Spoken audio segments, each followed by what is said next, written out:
That was an incredible roundtable. Thank you, everyone who was able to come today. The idea behind it was that we were looking at customer experience, why it's a new buzzword in social housing and why it's different from customer service. And I ended up morphing into this conversation around how our whole culture of social housing needs to make sure we embrace this idea and that everyone is responsible for the customer experience.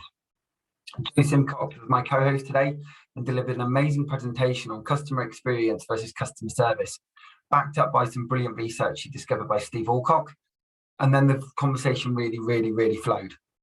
There is a recording available. It'll be available in the Social Housing Roundtable group if you'd like to go and access it there. But as I mentioned before, culture underpins everything, and every team needs to be focused on values.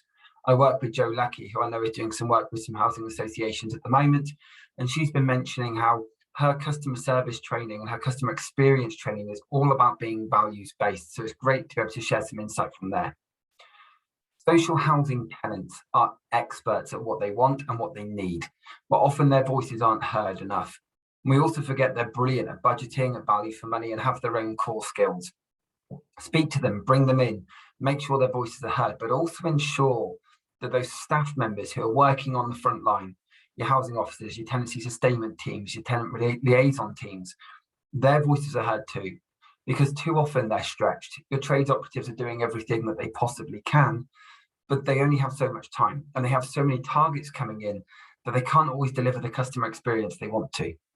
Ask them what they feel they need in order to make their job more customer focused, and you'll be amazed at some of the results that come through. Some of the other areas that we focused on today, we talked about accountability and how we need to be far more accountable if there are problems, and just putting your hand up and saying sorry makes a big difference. And also focusing on the time we spend on complaints. It is far better to spend half an hour on a complaint and get a resolution and a plan in action for a tenant than it is to quickly move on to the next one, feel we've got an idea, fail to get the first time fix, fail to get the second time fix, and have an ongoing problem, because then just more animosity grows. And finally, we discuss CRMs. There are some amazing CRMs out there, and I will share some links to some. But realistically, the key thing is that everyone is using them together. If you're using them and you gain that data together, then you can make a difference. Unfortunately, if people aren't utilising them correctly, that's where we fall down. As I say, a massive thank you to Simcox for joining me today, but also all of our guests, Nisha Gattizo, Angela Smurthwaite, Marie Jenkins, Danielle Soames-Hughes, Michael Steele, Denise Ward, Rhiannon Robertson, Donna Wood, Sean Humphreys, Emma Disbury, Simone Chimham-Russell, Fiona Buist, Gina Tomlinson, Jonathan Graham, Sunny Salisu, Paul Powell, Laura Oyedele, Nicola Parks, Amy Holden, and Yasmin Mahmood. Next week, I have the absolutely brilliant Sadie Jones joining me. She has set up a CIC called She Beasts, which is all about creating a fitness network and a communications network for survivors of domestic violence. And we'll be discussing with her about how domestic violence affects homelessness and the relationship between the two.